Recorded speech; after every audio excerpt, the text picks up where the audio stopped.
Hi BookTube! My name is Sarah and welcome to the Bookish Knitter. Today I am coming to you with my weekly reading update.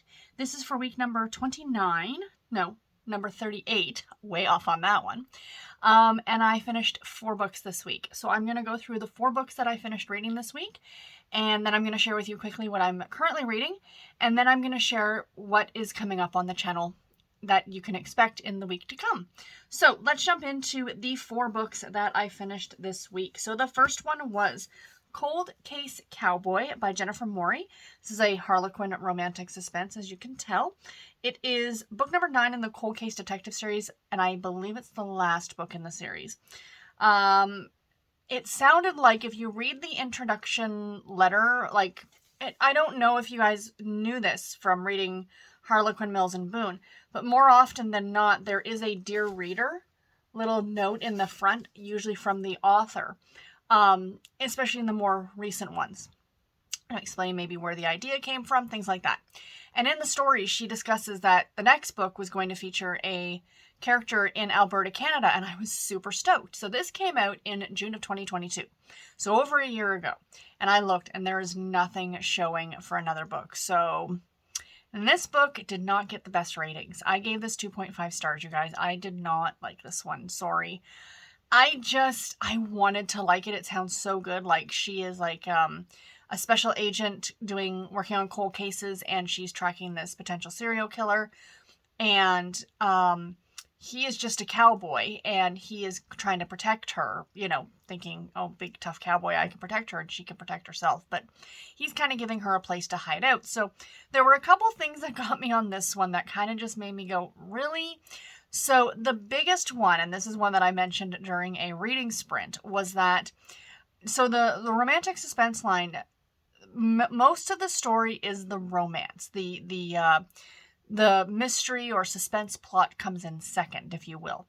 And in this one, he is a horse breeder. And there is a scene where they are watching the horses be breeded. I don't think I'm using that terminology correctly. And then they decided to have an amorous encounter. And it just made me go, wait, what? Like, sorry, each to their own, whatever, but that was a little weird for me. The other thing that got me in terms of the actual, suspense serial killer after her part is that she's supposed to be hiding at his ranch. Like, people have been after her. She, at the very beginning of the book, very briefly was kidnapped and she got away. But she's hiding there. But yet he's proceeding to tell everybody that she's there. Like, just put a freaking ad out in the paper, man. She tells his, he tells his ex-wife, who she is not too friendly with him, so what's to stop her from going, hey, did you know that so-and-so is over on Wes's ranch, kind of an idea? And the other thing was that she had these bodyguards, and that during the day she would tell the bodyguards, like, oh yeah, I don't need you right now, because crime only happens at night. It was just kind of a lot in this book. I really wanted to like it. I have read this author before and I liked her work. This was just one that did not work. And sadly, like I said, I have a feeling because it didn't do that great that maybe they didn't pick up the next book, which makes me very sad because I would have loved to have read a story about a character, a story set in Alberta. We don't see many plots set in Canada, especially in the West, like in the prairie provinces, if you will. So yeah, this one was not a winner for me, unfortunately. The next one that I finished was a very big winner for me, and that was Christmas Wishes at the Chocolate Shop by Jessica Redland. I gave this book 4.5 stars. This is the first book this is the first book in the Christmas on Castle Street series. So this is definitely a chick lit novel. This is not a romance. It's got a romance in it, but it's not a romance novel. So this is the story of Charlie, who at the beginning of the book, she has just lost her grandmother, and she is dating this guy who is a bit of a D-bag. As the reader, you see it right from the beginning. Like, right from the beginning, she is with this guy who is not the greatest guy. But anyway, she fancies herself in love with him, and he has to move for his job. So she works at this chocolate shop. She's a chocolatier, master chocolatier. And She ends up quitting the job for various reasons. I don't want to divulge everything. You read the book. And she ends up moving to this small town with her boyfriend called Whitsboro Bay. And she ends up opening her own chocolate shop there. So it's kind of her story. It takes place over a couple of years. Yes, there is Christmas in the title, but Christmas is only a small part of this book, to be completely honest, you guys. Like, you get the Christmas season. Most of the action happens around, like, from October to New Year's, kind of an idea. But it does span the course of about 2 years. So it's her opening this chocolate shop and dealing with this D-bag of a boyfriend. Like I said, there is a romance in there. Her best friend Jody, there's a lot with this character. It was just such a delightful, uplifting story set in this small town in the UK called, again, Whitsboro Bay. I don't know if it's a real town. Now, this is also listed as like book 6 in the Whitsboro, book 4, 6? I can't remember what number in the Whitsboro Bay series. So I think that that's an overarching series that Jessica Redland is writing. And then this Christmas on Castle Street books like kind of slot in there as well, if you will. Like, these can be read on their own, but if you're reading the Whitsboro Bay series, you can read these ones in that order. Does that make sense? Guys, I don't know what else to say. It was delightful. It was absolutely delightful. I think personally she may have held on to the boyfriend a little too long. Like, there were some points where it became blatantly obvious what he was doing. But she was dealing with a lot too, to be fair. I still love this, guys. It was so good. And I did listen to some of it on audio. I was listening to it on audio and reading it at this, when I was in my car, I'd be listening to it on audio. The narration on this one was superb. I think the narrator did a fantastic job. And yeah, highly recommend this one. It was absolutely delightful. The book itself is available on Kindle Unlimited, and I got the audiobook on Hoopla. So there you go. The next one that I finished was Playing with Fire by Francine Pascal, book number 3 in the Sweet Valley High series. Jessica and Bruce, I don't need to say much more. She has been throwing herself at him since book 1, 2 whole books ago. And finally, he's paying her a bit of attention. And, she's kind of all over it. And then he starts being Bruce and ignoring her and changing who she is and how she acts and how she dresses and all the things. So it was fine. It was fine. The one thing I have to, as I'm reading these now as an adult, now what I'm reading into them now, the characters are 16. So Elizabeth and Jessica are 16. Bruce, I think, turns 18 in this book. And so they're teenagers, but they're not young teenagers, right?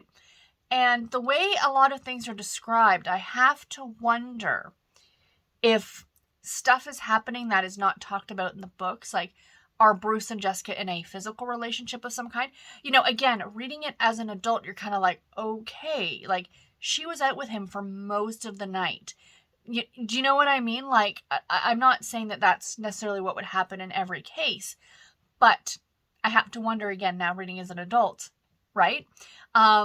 So yeah, interesting to think about, what was happening with in Sweet Valley High, because Jessica had a lot of boyfriends in Sweet Valley during the run of the series. So yeah, it's fine. But like I said in my vlog last week, I am putting a hiatus on this series for right now because I am concentrating on the Babysitters Club. And then probably when I'm done that, I will jump back in with these ones and continue reading them because I do enjoy them. They are trashy and fun. They're soap opera, 100% soap opera, because you had a lot of another situation in this book with this character by the name of Robin, who really wants to join the sorority, didn't even know that there was such a thing as sororities in high school. From what I've heard from other people, there is not. This was like a Sweet Valley thing. But she's overweight, so she wouldn't fit in. And, it leads into the next book. It says, oh, well, will Robin, be able to join the sorority or something like that? What does it say at the end? Like, it literally leads you into the next book and makes you want to pick it up, which, in my opinion, brilliant on the marketing team. Can Liz outwit her scheming twin and make Robin a Phi Beta? Yeah, Phi Beta Alpha in high school. Find out in Sweet Valley High number 4, Power Play. So yeah, very well done on the case of the marketing team. And the last book that I finished this week was Texas on My Mind by Dolores Fawson. I gave this book 3.5 stars. It is the first book in the McCord Brothers trilogy. So yeah, this is a trilogy. There's 3 books. It's about the 3 brothers. Riley is the first book. And then Lucky, or Austin, he goes by the name Lucky. And then Logan is the last book. And these take place, of course, in Texas. And they're really fun. The alternate covers are very different from the one that I'm showing you here. I'll show you the alternate cover for this one. I mean, if you know, one of them looks a lot sweeter and the other one looks a lot spicier, but this is Dolores Foss, and so these do get spicy. Um, and I enjoyed this one. I mean, 3.5 stars. I didn't think it was super fantastic. So essentially this is about Riley and Claire. So Riley and Claire have been best friends since they were kids. And there was been kind of actually 3 of them. So there's been Daniel, Riley, and Claire. And the 2 boys kind of like for Claire's affections when she was much younger, but she ended up choosing Daniel. And Riley went off and joined the Army, Navy, military of some kind. And he got injured, and he is now back in town, and that's where the book opens up, is that he has been injured, a massive shoulder injury from an IED, and he saved a young boy's life.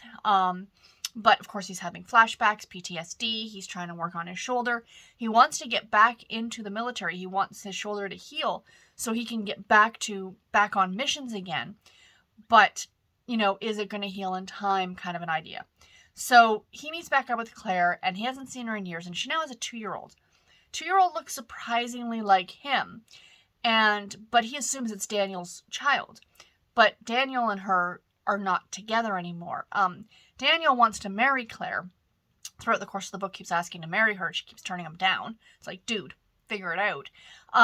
And, you know, Riley kind of has this thing for her too, so there's the romance there, and there's kind of a lot going on. So the reason this did not get a 4-star for me is what really kept me reading. I mean, this was a pretty basic cowboy contemporary romance, second chance romance. Again, he was injured in the military. We see this a lot, this kind of plot line.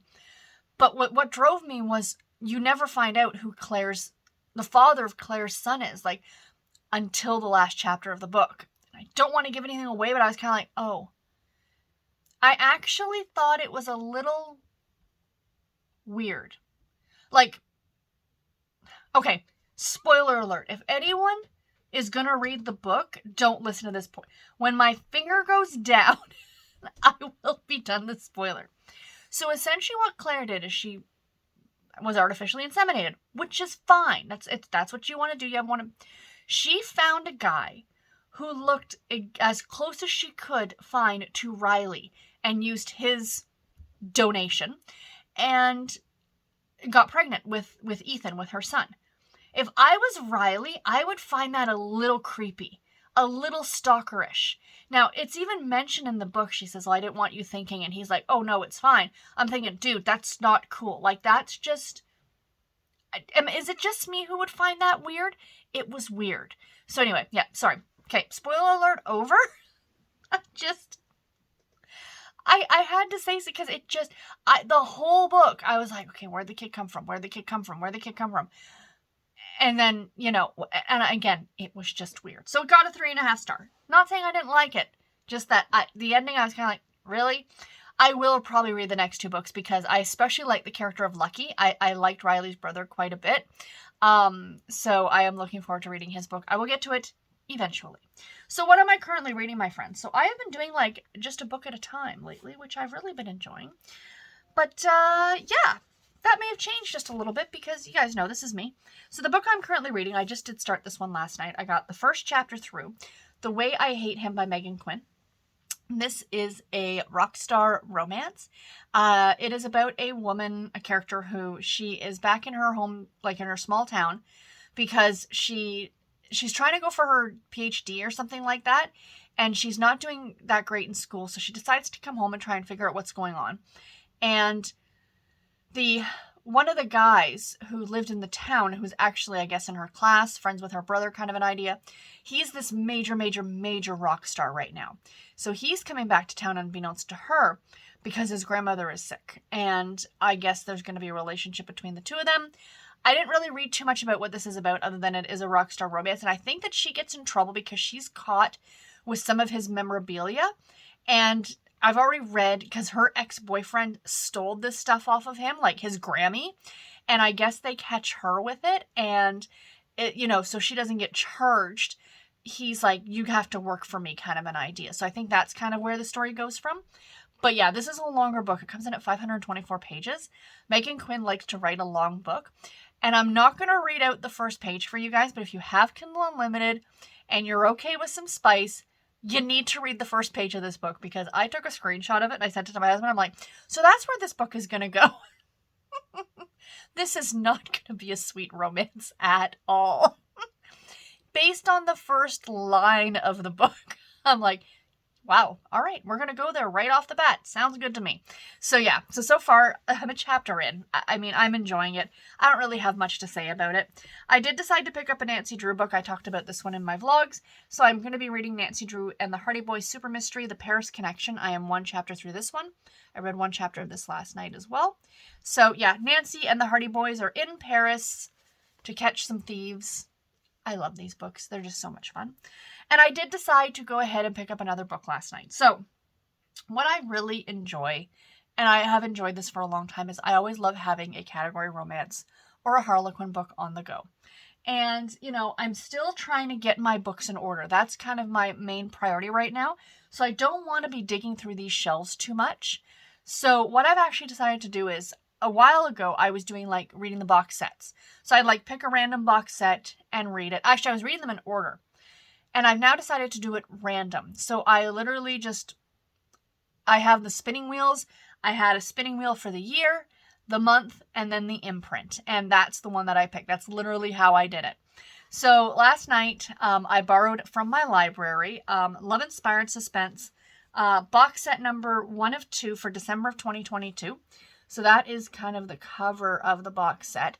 So I am reading the first book in this set. I'm going to try and read all 3 of them. These are not due back. This is not due back to library for 3 weeks. So I've got 3 weeks to read these 3 books. I'm in no rush. I figure a couple chapters at night, that'll be perfectly fine. But I always like having a Harlequin book on the go. And most of these books, to be completely honest, are probably physically on my shelf somewhere. I'm just reading them digitally. That's all. So the first one is called, come on, there it is, Christmas Canine Unit Heroes. And this is a duology. It is 2 books in one, and this is by Leona Worth and Katie Lee. And I know there are a lot of you out there, Elizabeth at Lizzie Fay Loves Books, if you're watching this. She loves these series, these canine unit series. The Christmas ones are always the last book in the series, and they're just like 2 little short stories that kind of factor into the other books. The fact that I'm reading this one completely out of order of the other ones would probably make Elizabeth's eyebrow twitch. But I'm perfectly fine with it. So I'm a chapter into it. Like I said, it's 2 shorter stories. I will get them done when I get them done. I'm in no rush, but a part of me was kind of in the mood for some Christmas romance and Christmas romantic suspense. Very exciting. So yeah, so that is what I am reading. So what is coming up on the channel this week? So speaking about Harlequin category romance, on Tuesday is going to be my Harlequin anticipated reads video for October. And then on Wednesday, we have live reading sprints here on the channel at 7 p.m. On Thursday, I'm going to be doing my October events video. So I'm not doing monthly TBRs. I did it for 1 month, did not work. We're going back to the event videos.